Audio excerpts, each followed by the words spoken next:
Mali kunnafoni jabarani lajɛbagaw aw bɛɛ ni sɔgɔma ni wagati in na sa ka foli ani tanuni k'o di aw bɛɛ lajɛlen ma ni wagati in na aw fɛn fɛn de bɛ yen k'a fɔ ko aw sɔgɔlen don Mali kunnafoni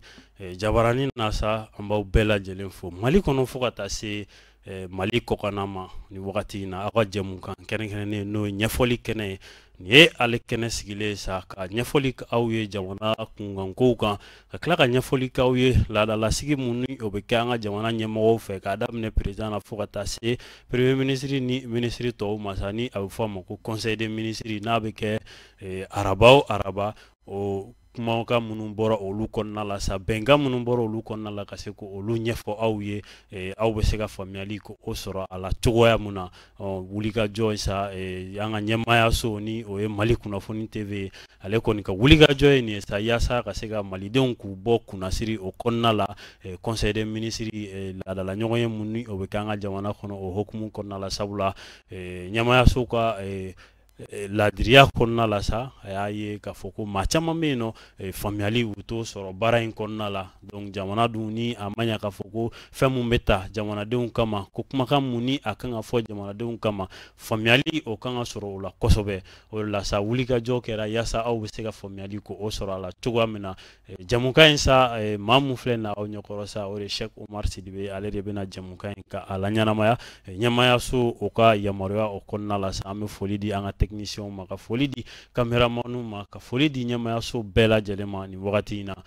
an dɛmɛbagaw an kɔkɔrɔdonbagaw n'o ye an ka sponsors ye an tɛ ɲinɛ olu kɔ an tɛ sɛgɛn an tɛ ɲinɛ ka a f'u ɲɛna k'a fɔ ko jamukan in n'u bɛ fɛ ka kɔkɔrɔma don o bɛ se ka weleli kɛ nɛgɛjuru sira la sa mun bɛna tɛmɛ jabarani ale dugumala la o bɛ se ka weleli k'o la yaasa ka jamukan in ka a kɔkɔrɔma don Mali kunnafoni kɔni ale ye kunnafoni di jabarani ye sa mun ni a fɔlɔfɔlɔ sigira malidenw ye ka se ka u bɔ kunnasiri o kɔnɔna la o la an tɛ babu in an t'a bila daga girinda la sabula misiba o nakuntan tɛ wɛrɛ la bamananw ko ten tɔn kunun araba conseil des ministres n'o ye laadala ɲɔgɔn ye a kɛnɛ sigira jamana ɲɛmaa fɛ n'o ye colonel Asimi Goyita ye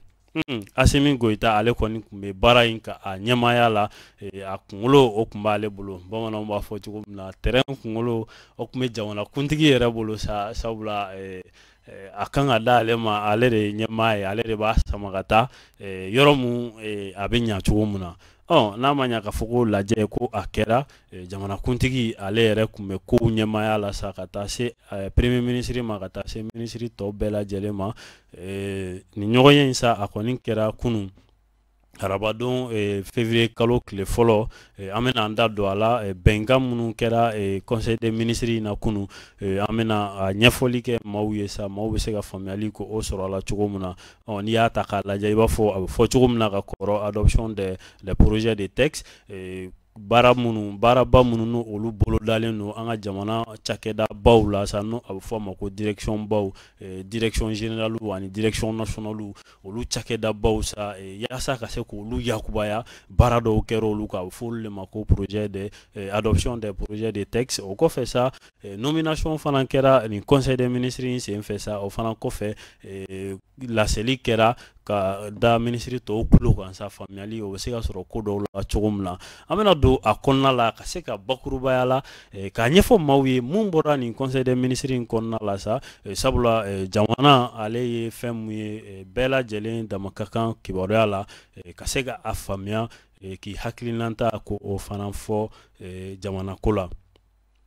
conseil des ministres sa n'i y'a ta k'a lajɛ kuma kɛra fɛnba fɔlɔ mun kan an bɛna ta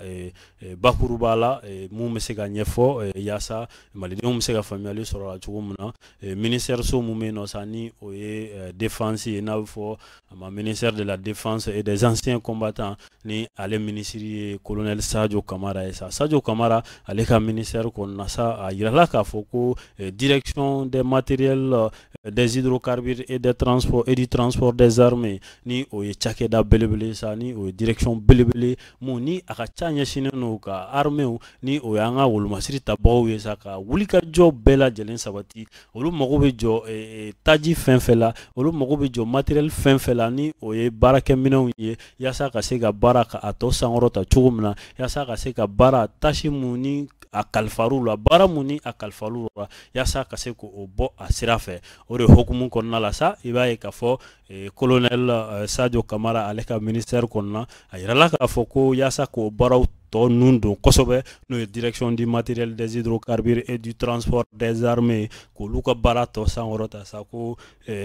baarada ko wɛrɛw bɛna fara baara kan ka se ka baara in ka a tɔ sankɔrɔta sabula n'i y'a jateminɛ i b'a ye k'a fɔ an ka jamana kɔnɔ an bɛ don min na i ko bi an ka wolomasiri tabagaw ni o ye sɔrɔdasiw ye olu ka wulikajɔ a barika ka bon kosɛbɛ kumakan minnu ni texte minnu ni olu sɛbɛnna ka ɲɛsin nin direction ba in ma ni o ye direction du matériel des hydrocarbures et du transport des armées n'a ma ɲa k'a fɔ ko o texte olu taara sa a mɛnna hokumu kɔnɔna la a ka kan u bilala lahalaya minnu kɔnɔna la a ka kan don n'a nataw la ni wagati ni o yɛlɛmara ni kɛlɛ bolo o yɛlɛmara a ka kan jamana ɲɛmɔgɔw fana k'u sigi k'u miiri ka se ka hakilina wɛrɛw ta tuguni mun bɛ se ka fara u ka baara kan kalansen minnu bɛ yen n'o bɛ se ka kɛ nin cakɛda in kɔnɔna la sa a cakɛlaw kun yaasa gɛlɛya minnu ni o bɛ bi kofɔ n'a bɛ fɔ a ma ko les défis actuels ni o gɛlɛya ninnu bɛ se ka wuli cogo min na o de hokumu kɔnɔna la sa bi kunu conseil des ministres a kɔni sigira ka se ka hakili jagabɔ kɛ don n'a nataw la ka projet de texte sigi sen kan yaasa dɔ bɛ se ka fara nin direction ba in ka baaraw kan cogo min na n'o ye direction du matériel des hydrocarbures et du transport des armées nin baarada in sa ka se ka dɔ fara u ka baara hokumu kan cogo min na sabula gɛlɛya mun b'an fɛ yan a bɛ fɔ kɛlɛ mun ma ko la guerre asymétrique ni banbaciya waleya n'o olu ka ca sa fɔlɔ wagati mun na cakɛda in kun bɛ sigi sen kan o y'a sɔrɔ nin gɛlɛya ninnu tɛ yen nɔ n'a ma ɲa k'a fɔ ko nin gɛlɛya ninnu nana a ka kan fana marabagaw k'u sigi ka hakili jagabɔ o kɛ a kan o de la sa i b'a ye k'a fɔ armée ta fan fɛ n'o y'an ka wolomasiri tabagaw ye tiɲɛ yɛrɛ la ɲinan ma kɛ malidenw kɔ yaasa malidenw ka taa ka segin bɛ se ka kɛ hɛrɛ ani lafiya la cogo min na an ka jamana ɲɛmaaw tiɲɛ yɛrɛ la u b'u o se la n'i ye o hokumu ta k'a lajɛ bi in na mankan misɛnnin mun ni o bɛ jamana fan caman fɛ bi ni a bɛ fɔ a ma ko banbaciya wale tiɲɛ yɛrɛ la armée a bɛ ka dankari kɛ nin banbaci ninnu na kosɛbɛ ka d'a kan kɛlɛkɛminɛnw caman nana ka taa se avion ma ka taa se drone ma ka taa se hélicoptère ma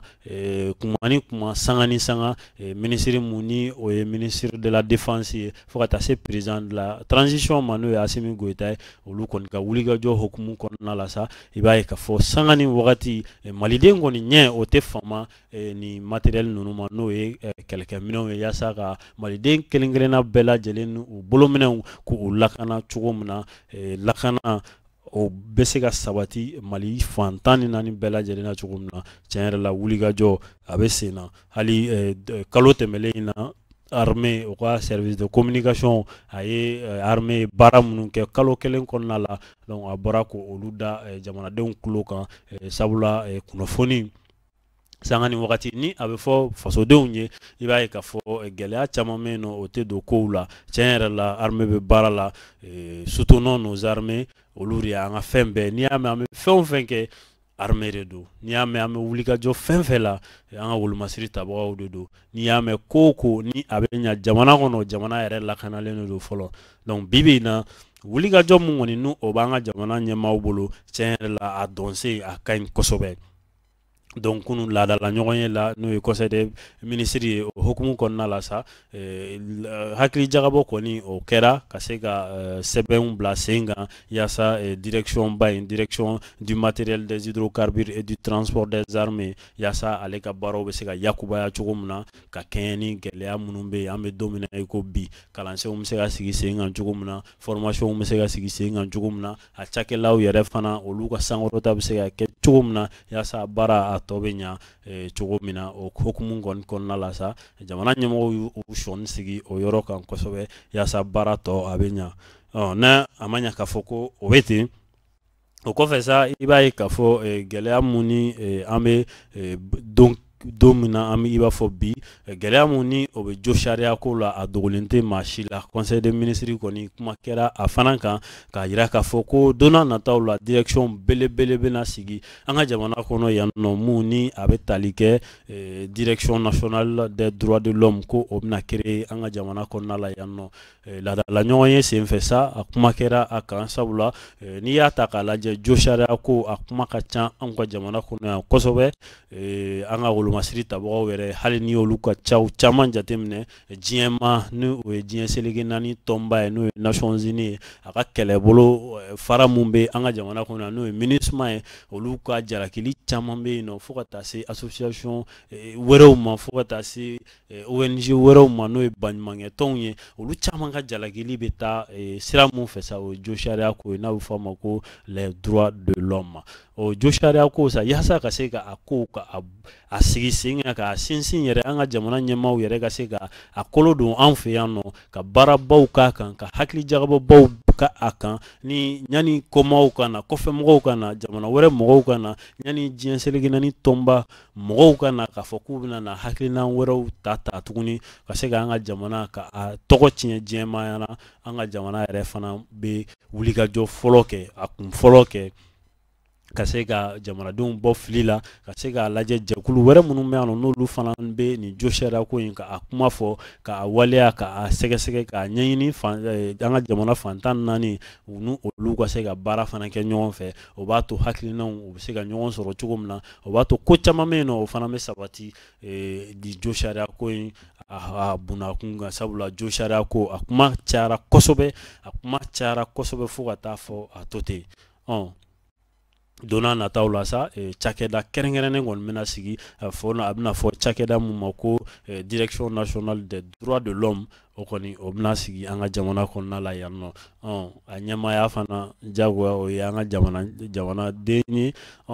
maa minnu fana bɛna baara k'a kɔnɔ o ye an ka jamanadenw ye minnu fana ni hakili jagabaw ni olu b'olu kɛ n'u t'an ka jamanaden n'u bɛ bɔ yɔrɔ wɛrɛw la baɲumankɛ tɔnw fo ka taa se jɛkulu wɛrɛw ma hali ka ja diɲɛ seleke naani tɔnba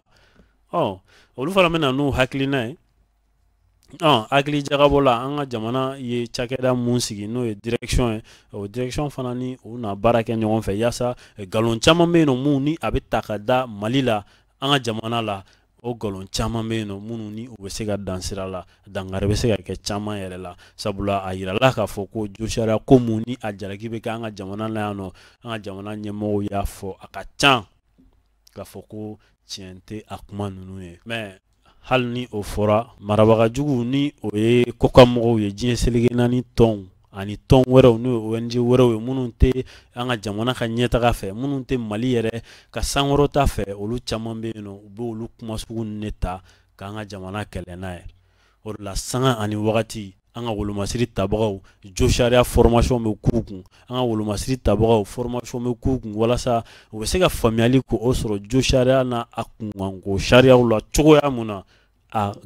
ko a kana se ka a gɛlɛyaw a kana se ka u sɔrɔ cogo min na u kana se ka bin nin jan sugu ninnu kɔnɔ cogoya mun na sabula jo sariya a formation tɛ dɔwɛrɛ ye n'a kɛr'i kun a b'a to jo sariya ye hakɛ mun ni o bɛ adamaden tɔw bolo hali n'i taara kɛlɛkɛyɔrɔ la i bɛ se k'i hakili to olu la cogo min na donc an ka wolomasiri tabagaw hakili b'o la kosɛbɛ an ka wolomasiri tabagaw ɲinalen tɛ o kɔ sabula sanga ani wagati o formation bɛ k'u kun o kalanbolow bɛ k'u kun wa o fɛn fɛn bɛ yen nɔ n'u bɛ bɔ formation na commune de base fo ka taa se formation wɛrɛw ma nin jo sariya ko kuma a bɛ fɔ nin bɛɛ lajɛlen ye kelen kelen yaasa jamana kɔnɔ gɛlɛya dɔw bɛ yen o kana na maaw sɔrɔ maa dɔw kana na bali u ka hakɛw la don n'a nataw la wolomasiri tabagaw fɛ an ka wolomasiri tabagaw kɔni jo sariya ko la tiɲɛ yɛrɛ la u bɛ a kalama u b'a dɔn fana wa a baara kan ka kɛ cogo min na u bɛ o ɲɛdɔn wa a formation continue don sabula an ka jamana wolomasiri tabagaw ka ɲɛmɔgɔw yɛrɛ ka kɔrɔfɔ don k'a jira k'a fɔ ko jo sariya ko gɛlɛya mun ni o bɛ fɔ a la mankan mun kinikini mun jalakili mun ni o bɛ ta ka ɲɛsin an ka jamana ma k'a fɔ ko a caman ko a tɛ kala kan wa a caman tɛ tiɲɛ ye o de hukumu kɔnɔna la yaasa ka se ka kuma yɛrɛ ka ko yɛrɛ tɔ bɛɛ lajɛya jamana ɲɛmɔgɔw nin tɛ a bɛ fɔ fɛn min ma ko siksi barabila nin y'o ye ka cakɛda yɛrɛ sigi sen kan n'o ye direction nationale des droits de l'homme o de bɛna boloda sa projet de texte mun ni a taara direction nationale des droits de l'homme o création o bo o kɔnɔ yaasa maliden kelen kelenna bɛɛ lajɛlen jo sariya ko a bɛ se ka fɛsɛfɛsɛ cogo min na an ka jamana kɔnɔ k'a tɔ yakubaya hali n'a bɛ ka kɔrɔ ka se ka sankɔrɔta don a la ka se ka a tɔ ka a yakubaya fasoden kelen kelen bɛɛ bɛ se k'i ɲiyɔrɔ sɔrɔ a la cogo min na jalakili wɛrɛ minnu n'o bɛ kɛ an ka jamana la olu bɛ se ka ban cogo min na sabula a jalakiliw ka bon kosɛbɛ an tɛna se ka to k'an sigi sanga ani wagati maa wɛrɛw ka jalakili ta ka anw sɛgɛrɛ tiɲɛ yɛrɛ la an tɛna se ka jija n'o ye jamana ɲɛmaaw kɔni nin wulikajɔ nin ka ɲi kosɛbɛ sabula ni nin direction in sigira a na kɛ sababu ye i b'a fɔ a fɔra cogo min na conseil des ministres kɔnɔna la k'a fɔ ko baarada minnu ni olu bɛ jo sariya kow ɲɛnabɔli la an ka jamana kɔnɔ yan o cakɛdaw bɛ yen nɔ minnu ni u ni gouvernement tɛ baara kɛ ɲɔgɔn fɛ nin na kɛ sababu ye sa olu caman bɛ yen nɔ u na don gouvernement ka hukumu kɔnɔna la baaraw n'u na don ɲɔgɔn fɛ cogo min na an ka jamana sanga ni wagati jalakili o na se ka ban cogo min na jamana ɲɛmaaw an na foli d'u ma kosɛbɛ sabula nin fana ye hakilina ɲuman ye ka se ka don n'a nataw la gɛlɛya dɔw bɛ yen nɔ ka se k'olu kunbɛn bamananw a bɛ fɔ cogo min na ko gouverner c'est prévoir nin ye o sira dɔ ye o kɔfɛ sa conseil des ministres kɔnɔna la i b'a ye k'a fɔ an ka minisiriso mun bɛ yen nɔ sa ni a bɛ fɔ a ma ko ministère des transports et des infrastructures o ministère ni a ɲɛmaaba yɛrɛ sa Madina Sisoko ye o ministère kɔnɔna la a yirala k'a fɔ ko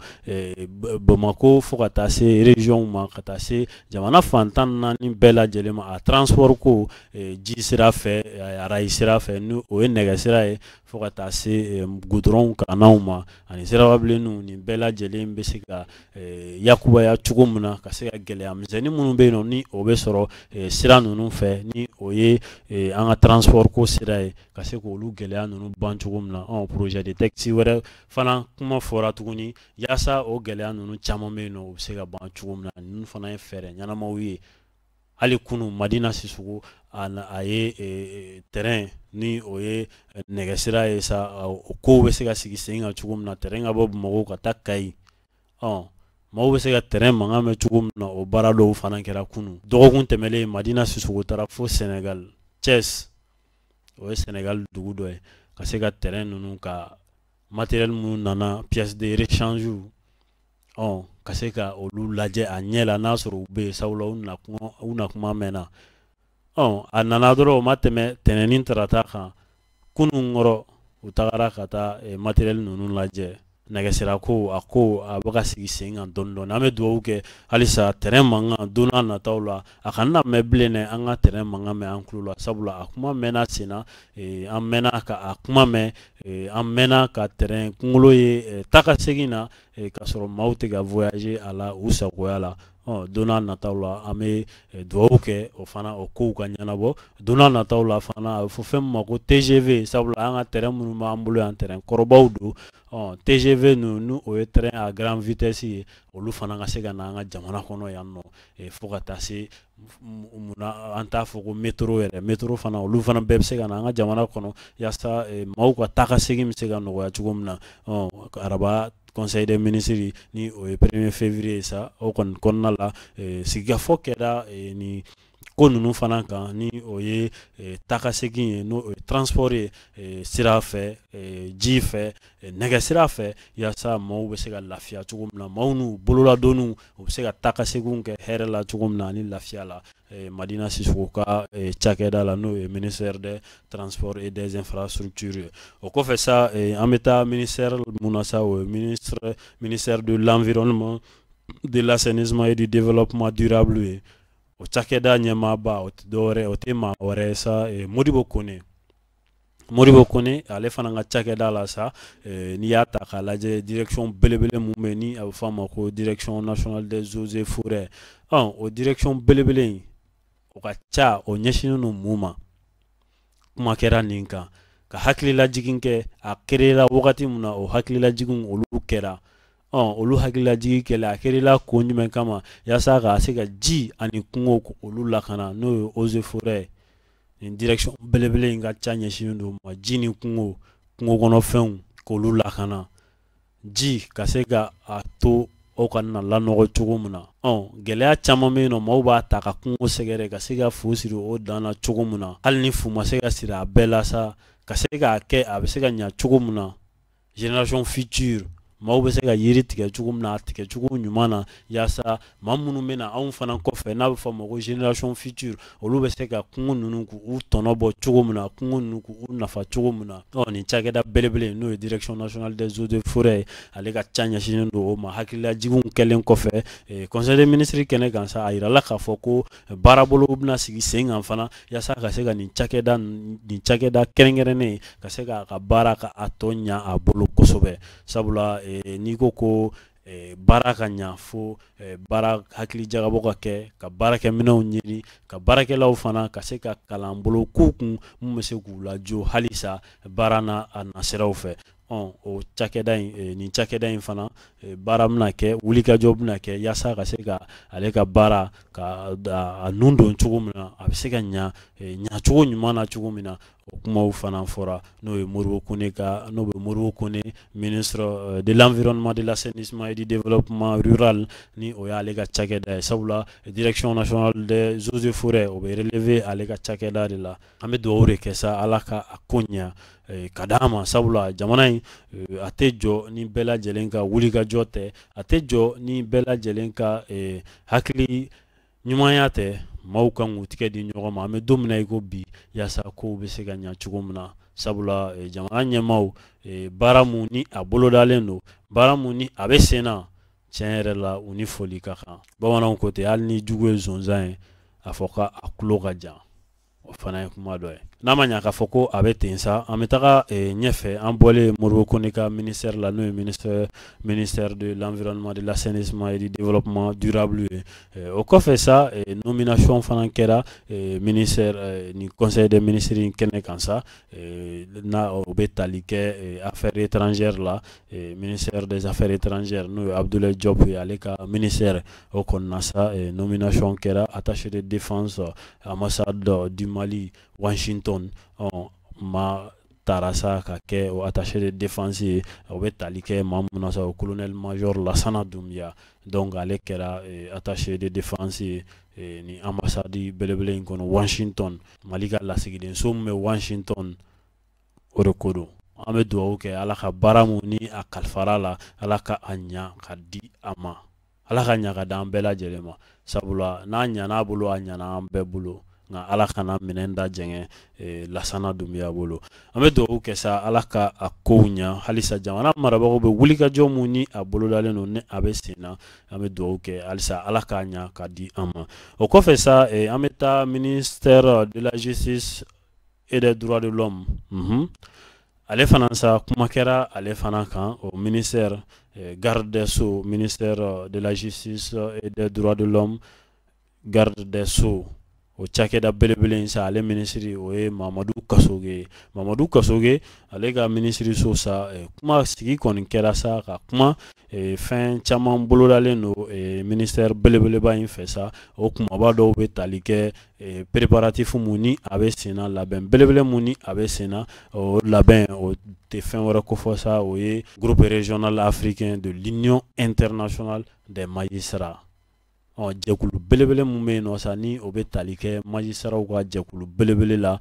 Mali dɔrɔn tɛ diɲɛ selege naani bɛɛ lajɛlen diɲɛ bɛɛ faralen ɲɔgɔn kan o majisaraw olu ka jɛkuluba mun ni o ka baaradaw ni a labɛn bɛ ka sabati an ka jamana kɔnɔ yan nɔ sabula u kan ka na lajɛ belebele kɛ an ka jamana kɔnɔ yan nin kalo in yɛrɛ la n'o ye février kalo ye k'a daminɛ février kalo tile 4 ka taa bila tile 11 na o lajɛ belebele a kan ka kɛ anw fɛ yan nɔ CICB kɔnɔna la wulikajɔw u bɛ sen na ministère kɔni a ye Mamadou Kassoge a kɔni a ye laseli kɛ sa k'a da ministre tɔw tulo kan k'a fɔ ko nin lajɛ in kɔni ni a bɛna kɛ anw fɛ yan nɔ ko bonya belebele don ni Mali ni a y'a kun don a kɔrɔ an bɛ dugawu kɛ ala ka ta fanga k'o di an ka jamana ma sabula diɲɛ selege naani bɛɛ lajɛlen majisaraw olu de bɛna fara ɲɔgɔn kan jamana joli jamana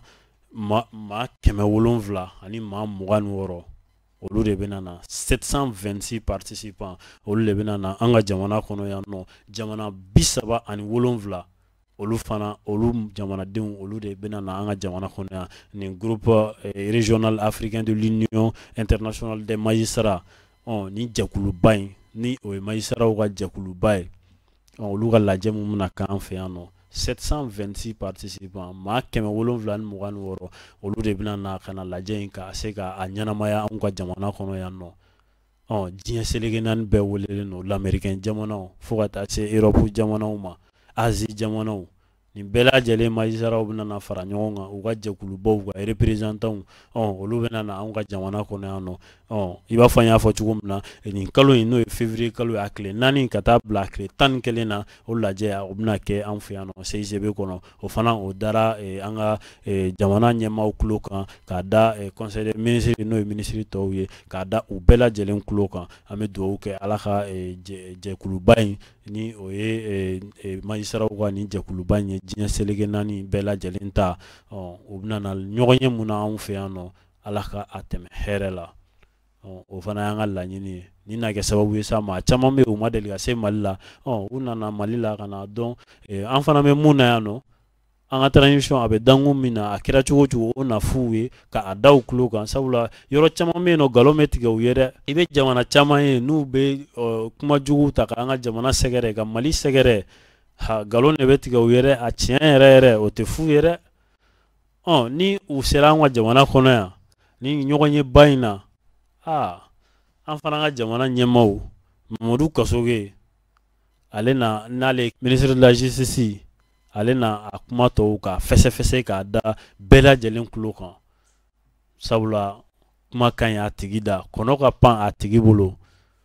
bamananw ko ten n'ale yɛrɛ y'a fɔ u ɲɛna a kɛra a bɛ kɛ sababu ye sa caman bɛ yen nɔ o n'a dɔn ka fɔ waleya jugu mun ŋaniya jugu mun ni o bɛ jamana wɛrɛw kɔnɔ ka ɲɛsin anw ka jamana ma juguya kisɛ bilen dɔrɔn k'a ɲɛsin anw ka jamana ma ka sɔrɔ kisɛ tɛ jaba la ka sɔrɔ tiɲɛ tɛ ka nkalon da an ka jamana la ni na kɛ sababu ye Kasoge a na a kumaw ka fɛsɛfɛsɛ transition a bɛ dankun min na an bɛ don min na i ko bi don n'a nataw la a bɛna kɛ cogo di a na o fana a profiter k'o da u tulo kan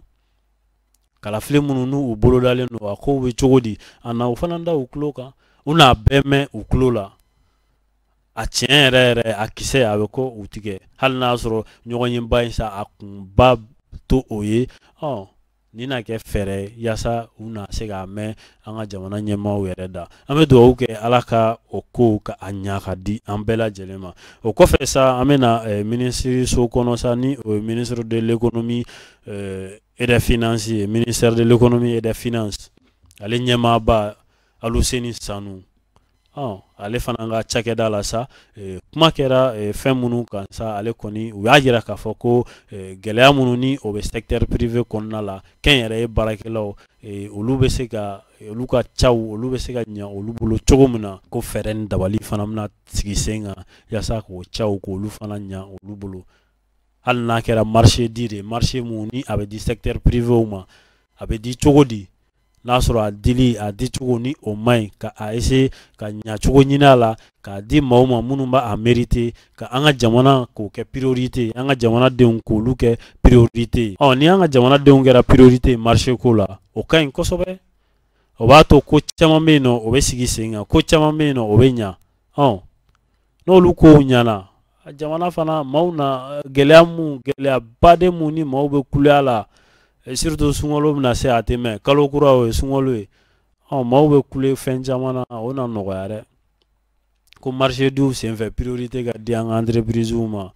olu kumaw bɛɛ b'a la o kɔfɛ fana yaasa secteur privé a bɛ se ka yakubaya cogo min na maaw bɛ se ka baara k'u yɛrɛ ye cogo min na ka sɔrɔ gɛlɛya t'a la o fana bɛ se ka ɲa cogo min na kuma kɛra nin bɛɛ lajɛlen kan conseil des ministres senfɛ Aluseni Sanu ale ka ministère kɔnɔ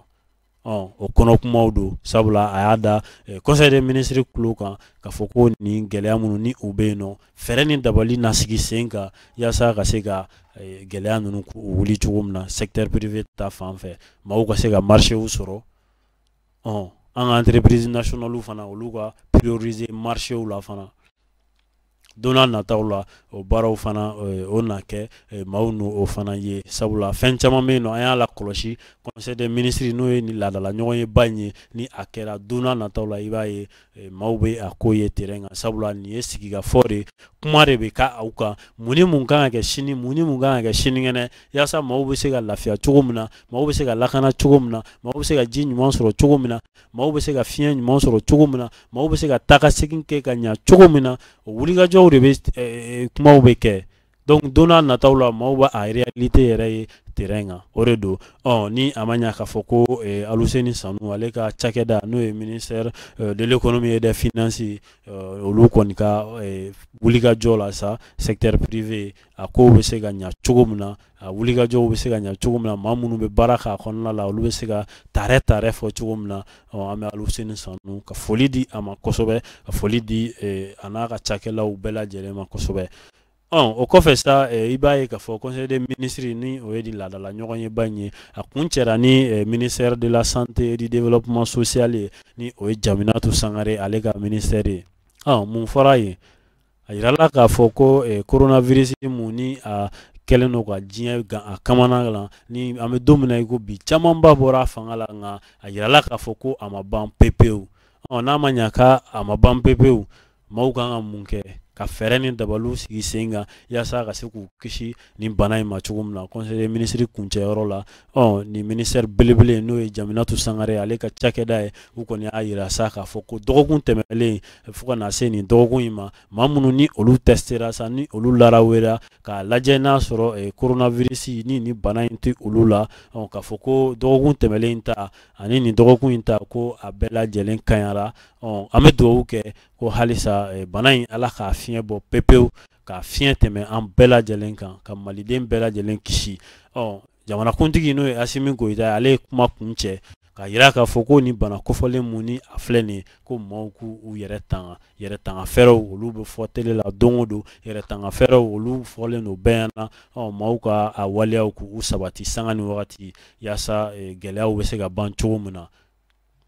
donc conseil des ministres nin ye a kuncɛli kumaw ye an bɛ don min na i ko bi tiɲɛ yɛrɛ la jamana ɲɛmaaw u hakili bɛ jamana la wulikajɔw a bɛ sen na sabula bolokɔni kelen a tɛ bɛlɛ ta maaw kan k'u bolo di ɲɔgɔn ma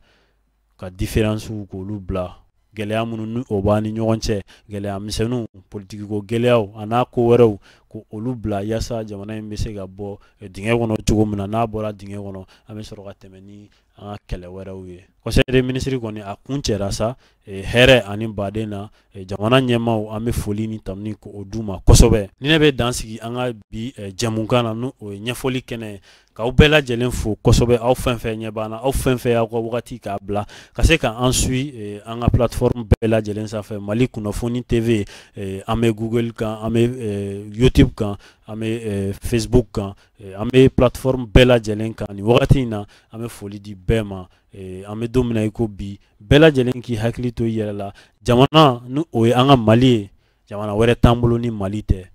an kan ka mun kɛ an kan ka mun kɛ an kan ka mun bila maaw kan ka ɲini ko olu dɔn gɛlɛya misɛnnin ninnu k'olu to yen jamana bɛ danko mun na a ka b'o la don n'a nataw la a tɛmɛ sɔɔni jamana ɲɛmaaw y'a yira k'a fɔ ko élection ko olu bɛna kɛ référendum o kow bɛ sen na o jateminɛw bɛ sen na organe mun kan ka a kow jalatigɛ n'o ye EG ye o fana sigira o sigilen o kɔrɔ ko kow nɔgɔyara donc n'a ma ɲɛ k'a fɔ ko kow nɔgɔyara jamana a bɛ taa dɔɔni dɔɔni de bamananw ko ten i bolibagatɔ ye fura min kari tiɲɛ yɛrɛ la i b'o mun i tɔgɔ la de ka tɛmɛ bolokɔni kelen tɛ bɛlɛ ta sigikafɔ o ye damu ye jamana ɲɛmaaw u k'u hakili to kɔmaaw la kɔmaaw fana u k'u hakili to jamana ɲɛmaaw la sabula maaw kan ka ɲɔgɔn kɔlɔsi de kelen kelen walasa minɛn da a kana jɛngɛ maliba in ma caman y'a fɔ an ka maakɔrɔw caman ko Mali a bɛ lomo lanba nka a tɛ bɔn bamananw ko ten n'i ye filenkolo ye k'a bɛ ba tigɛ sini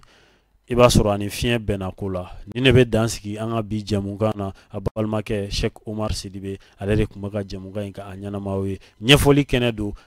alamisa o alamisa ka kɛnɛ sigi aw ye nɛgɛ kanɲɛ 11 mana tɛmɛ ni sanga fu ye ka daa bila nɛgɛ kanɲɛ 12 la o dana mana gosi jɛmukan a bɛ jɔ yen nɔ sanga ni wagati an bɛ ɲɔgɔn sɔrɔ yan nɔ dɔgɔkun o dɔgɔkun